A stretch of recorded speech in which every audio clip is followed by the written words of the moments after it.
In a distant corner of the galaxy, a man's quiet life is shattered when he saves an alien child from a crash. But this child is no ordinary girl.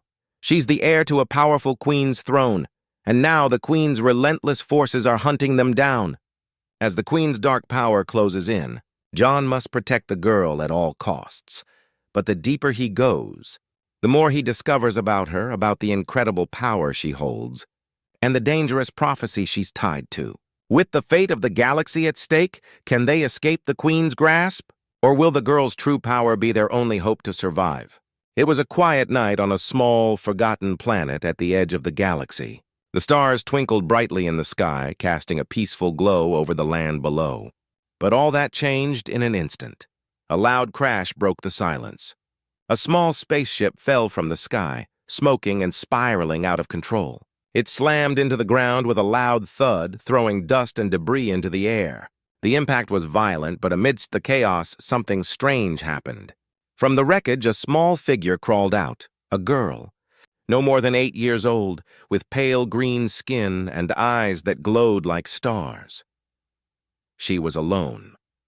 John, a man who had been living quietly on this planet for years, had no idea what he was about to face. He had been out for a late walk, enjoying the calm when he heard the crash. He rushed to the site, his heart racing. He had no idea what he was walking into, but something deep inside told him it was important. As he approached the wreckage, he found the girl, covered in dust and blood. Her small body trembled, but her eyes, those glowing, strange eyes, looked up at him with a mix of fear and hope. "Are you okay?" John asked, kneeling down beside her. He didn't know why, but he felt an overwhelming need to protect her, even though he didn't know who she was or where she came from. She nodded weakly, pointing toward the sky. "They're coming," she whispered in a voice that barely carried through the dust. Suddenly a loud roar filled the air, and John turned to see a ship descending rapidly from the clouds above. It was enormous, black, and it moved with terrifying speed. The girl gasped in fear, and John's heart raced. He looked at her, then back at the ship. There was no time to think. He couldn't let this child fall into the hands of whoever was chasing her. Without a second thought, he scooped her up and ran. His feet pounded the ground as he sprinted toward the nearby woods. His mind raced with questions. Who was this girl? Why was she here? And who were those people in the ship? But none of that mattered now. What mattered was that he had to protect her. He didn't know how long he ran, but he didn't dare look back. He could hear the ship's engines growing louder, getting closer, but he refused to stop. The girl in his arms didn't make a sound, but John could feel the weight of the situation. He didn't know what kind of trouble he had just walked into, but he knew one thing for sure. This wasn't just any ordinary child. John reached the edge of the forest where he stopped to catch his breath. Sweat dripped from his face, his muscles aching from the effort. He looked around, trying to find a way to hide. And that's when he saw it, an old abandoned shelter deep in the trees. It was his only chance. With the girl still in his arms, he ran toward the shelter, praying it would be enough to keep them hidden. Behind him, the ship continued its pursuit, casting a long shadow over the land. But for now, at least, they were safe. Little did John know this was just the beginning. The queen who owned that ship would stop at nothing to find her daughter. And soon John would discover that protecting this alien child was more dangerous than he could ever imagine. But for now, all he could do was hope that he had made the right choice. John's heart pounded in his chest as he pressed against the cold, damp walls of the abandoned shelter. The girl, still clutched tightly in his arms, remained eerily quiet, her glowing eyes scanning the dark corners of the room. He tried to catch his breath, but the weight of the situation pressed down on him, suffocating him. He knew they couldn't stay here for long. The ship, the one that had been chasing them, would be searching the area soon. He glanced out through a crack in the shelter's walls. The forest was dark, its shadows deep and thick, but he could still see the faint glow of the ship's lights in the distance. It wasn't going to stop. The girl had been right. They were coming. The silence in the shelter was almost unbearable. He could hear his own breath, the girl's shallow breaths, and the faint sound of his heartbeat thumping in his ears. For the first time, John felt truly afraid. Not for his own life, but for the girl in his arms. Who was she? What was she doing here? Why had they come for her? Without warning, the girl spoke, her voice small and fragile, as if the words were heavy for her to say. I'm not supposed to be here. She looked up at him, her eyes glowing faintly in the dim light. I'm not from here, John swallowed hard. He didn't know what to say. He'd guessed she wasn't from Earth. She couldn't have been. But hearing her admit it out loud made it real. She wasn't just lost. She was running from something. Or someone. Who are they? John asked, his voice barely more than a whisper, as if saying it louder might bring the danger closer. She didn't answer right away. Her gaze shifted, almost like she was looking at something far away. Then she spoke again, quieter this time. They're coming for me. They want to take me back. John frowned. Back? Where? Who are they? Her eyes darted around as though she was afraid someone might overhear, but then she looked at him and said, The Queen, she's my mother. The words hit him like a punch to the gut. The Queen. John wasn't sure what that meant exactly, but it sounded like something out of a nightmare. This wasn't just some ordinary chase. The girl wasn't just running from anyone. She was the heir to some powerful being, someone whose reach extended far beyond this planet. He wasn't in over his head. He was in a galaxy of trouble. John stood up abruptly, his legs unsteady. He had to keep moving. They couldn't stay here. If the Queen's forces were already on their trail, there was no time to waste. Come on, he said, urgency in his voice. We need to go.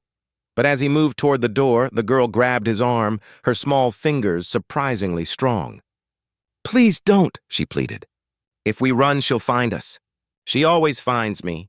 John turned back to her, his face full of confusion. Then what do? We can't just wait here for her to show up. The girl's eyes filled with fear, but there was something else in them, too. Something John couldn't place. She didn't want to run, but she didn't know how to stay either. And John, he had no idea what he was supposed to do now. The quiet air of the shelter grew heavier as John paced back and forth, the weight of the girl's words still echoing in his mind. The Queen was her mother. It was a thought that didn't quite fit. What kind of person was this Queen, and why would she chase her own daughter across the galaxy? He had to keep moving, but his mind was tangled in questions that had no answers. The girl sat quietly in the corner, her knees hugged tightly to her chest. Her eyes followed John's every move, never blinking, as though she was expecting something or someone to burst through the door at any moment. It was a look John had seen in people before, fear mixed with the hopeless knowledge that there was no escape. But there had to be. He couldn't just give up now. We need to get out of here, John muttered to himself. He looked down at the girl who had yet to speak again. Her silence was suffocating. Do you have any idea where we can go? Any safe place? Her gaze flickered briefly, and then she slowly shook her head. They will always find me. Her voice was soft, almost resigned. My mother always finds me. A chill ran down John's spine. He had no idea what kind of power this Queen had, but the girl's words made it clear she was no ordinary person. She was something he couldn't comprehend. But that didn't matter. John had no intention of letting them take her. Not without a fight. We can't just sit here and wait for them to show up, John said, more to himself than to the girl. We need to move, find somewhere far away. Somewhere they'll never think to look. She raised her head slowly, locking eyes with him. But you don't understand, she whispered. If we leave, it'll only make things worse. My mother, she's not like other people. She has ways of tracking me. Ways you wouldn't believe. John stared at her, trying to grasp what she was saying. What do you mean? What kind of ways? She hesitated before answering, as though the truth was a heavy burden.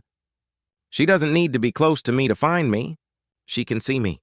She knows my thoughts, my feelings, my every move. She closed her eyes, and for a moment, John saw the pain on her face. And I can't hide from her. I never have. John's mind raced, and for the first time he felt a flicker of doubt. If the Queen really had that kind of power, what could they possibly do to escape? He wasn't a hero, not really. He was just a man who had gotten caught up in something far beyond his understanding. But one thing he did know, he couldn't leave this girl to face it alone. There has to be something we can do, he said firmly. We can't give up now. The girl looked up at him, her glowing eyes filled with a mix of sadness and gratitude. You don't have to protect me. I've always been alone. She hesitated. But, thank you. John swallowed, his throat tight. He wasn't sure he could keep his promise to protect her, but he would try. He had to. He turned back to the entrance, his heart thudding in his chest. Time was running out. He needed to think of something, anything. But as he stepped toward the door, the air outside seemed to shift. A hum filled the air, low and vibrating, like the distant roar of an engine. It was unmistakable. The Queen's ship. And it was getting closer. The ground beneath John's feet seemed to vibrate with the approach of the ship, its engines thrumming in the distance like a heartbeat. He turned toward the girl, who was now standing with wide, fearful eyes. She looked smaller than ever, as though the weight of the Queen's pursuit had crushed any remnants of hope she had left. We need to go. Now, John urged, his voice sharp with urgency. His mind was racing. Where could they go? How could they outrun something so powerful? But there was no time for questions. The hum of the ship was growing louder, and the girl's face had gone pale. She was trembling, but it wasn't from the cold. It was from fear. Fear of what was coming for her. John grabbed her hand, his grip firm but gentle. We can't hide here any longer. We have to leave the planet. Maybe we can find somewhere safe, somewhere they won't expect. The girl shook her head, her eyes brimming with a deep sadness. It doesn't matter where we go. She'll find us. She always does. Her voice was barely a whisper, as if speaking louder would make the reality even worse. John's heart sank. The last thing he wanted was to leave this girl to face the Queen alone. But what other choice did he have? They were on the edge of the planet with nowhere to run. The ship was closing in, and the girl's words kept echoing in his mind. She always finds me. He refused to accept that. There had to be a way. He couldn't let it end here. Not after everything.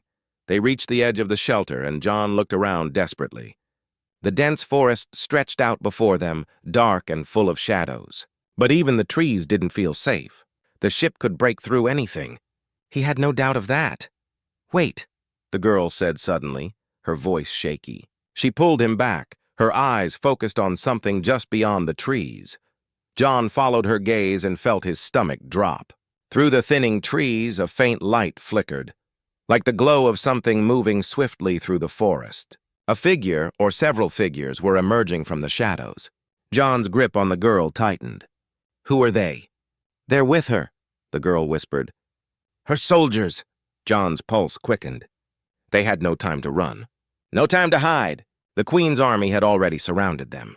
Just as he started to turn back to the shelter, a loud thud echoed through the forest, followed by a metallic screech. The ship had landed. The soldiers had arrived.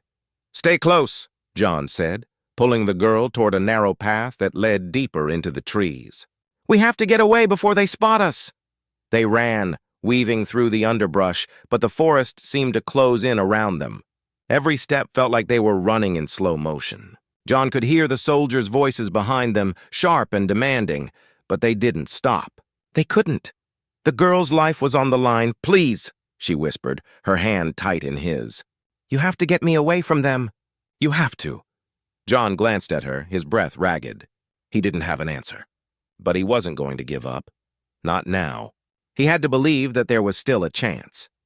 The trees began to thin, and in the distance he saw a faint glimmer of light, an old, forgotten transport ship. It was the only hope they had. If he could get them to that ship, they might have a chance. But only if they could get past the soldiers. The sound of footsteps grew louder. They were getting closer. The soldiers were closing in, and John knew their time was running out. We're almost there, he urged, his voice barely more than a whisper. But as he turned to the girl, he saw her eyes, full of fear and something else. A strange, intense glow. It was a glow he hadn't seen before, a glow that seemed to pulse with power. And then, as if the girl had made a decision, she stepped forward. John, you need to trust me, she said. The words hit John like a sudden shockwave. Trust me. He barely had time to process them when the girl stepped forward, her tiny frame trembling yet strangely resolute.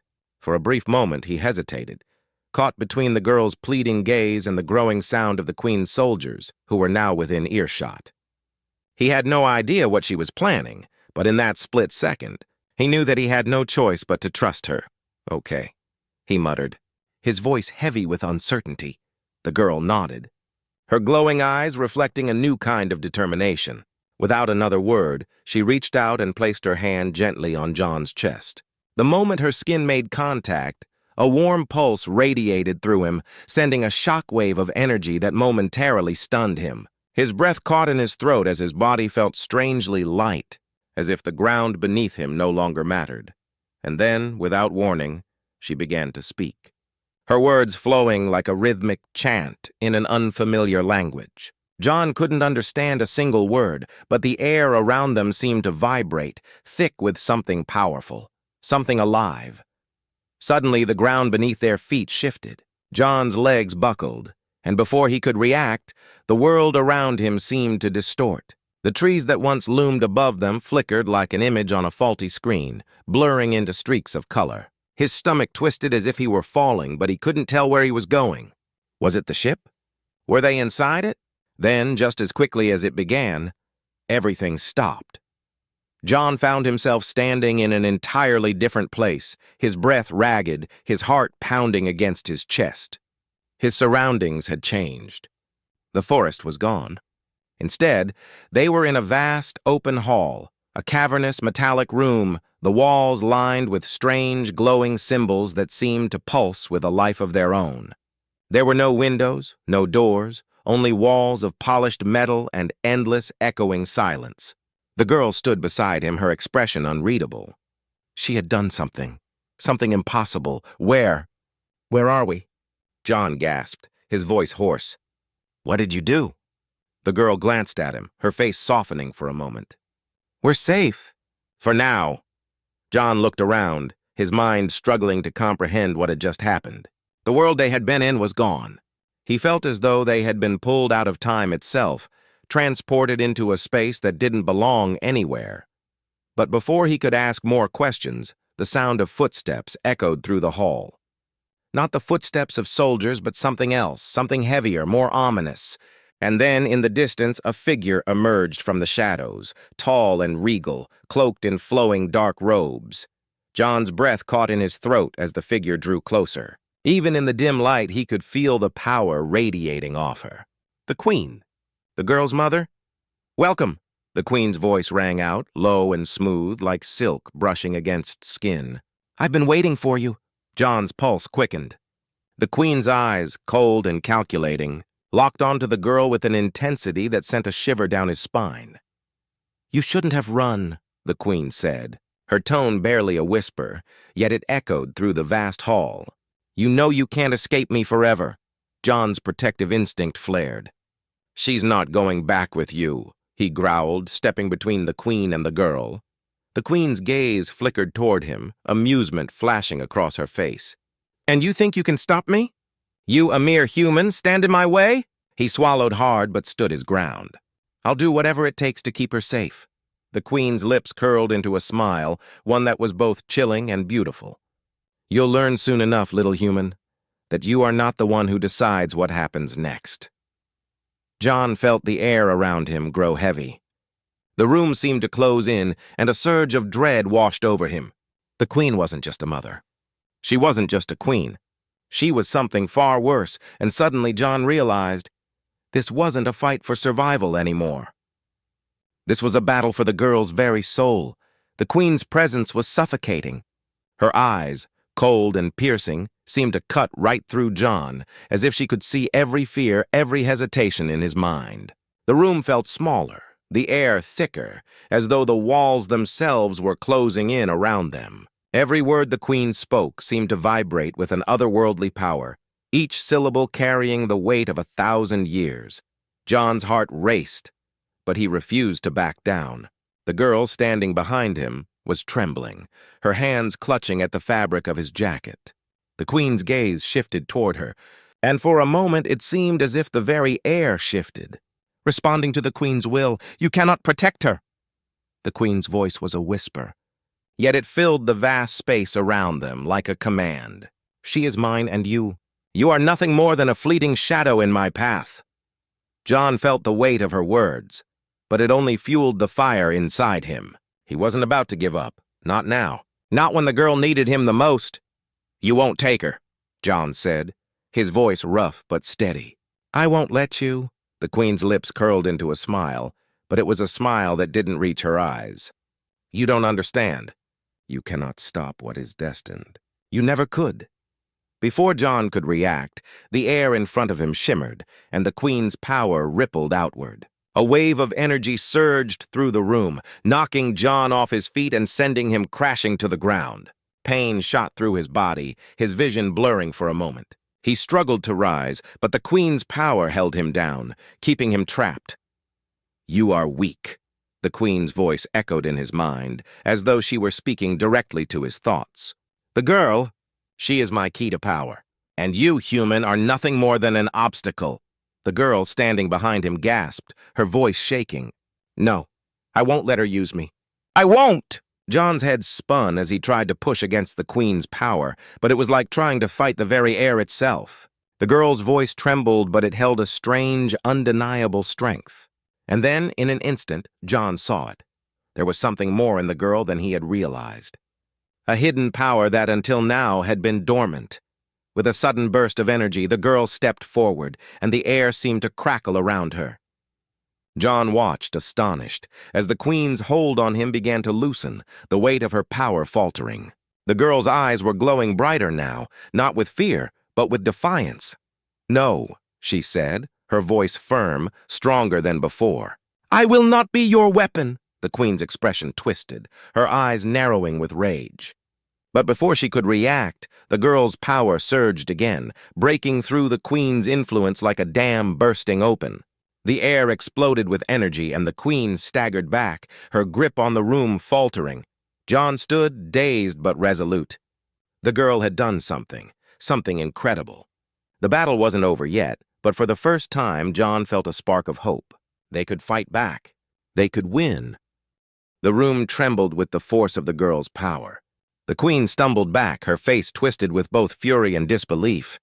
John's heart pounded in his chest, the realization dawning on him that they weren't entirely helpless anymore. The girl, standing tall despite her small frame, was no longer the scared, fragile child she had been when they first met.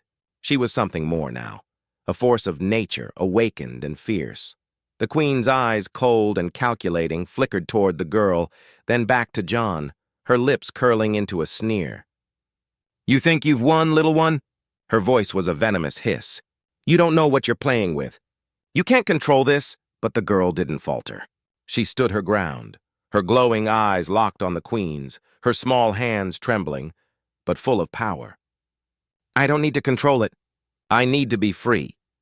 Her voice was low but filled with a quiet strength that John hadn't heard before. The queen's lips tightened, her hands outstretched as if drawing upon some invisible force. "You will regret this!" she spat, summoning a swirling vortex of dark energy around her. The air grew thick with tension, the temperature dropping as if the very room was being pulled into the queen's grasp. John could feel it too. The pull of the queen's power was suffocating, trying to drag them back into her control. But the girl, she was different now. She wasn't just the hunted. She was the key, and she was ready to fight. With a sudden movement, the girl raised her hands, and the air around them seemed to crackle with energy. A pulse of light shot out from her, crashing against the queen's dark power. The queen recoiled, the force of the girl's energy pushing her back several steps. "Enough!" the queen screamed, her eyes blazing with fury. "You are nothing but a child. You cannot stand against me!"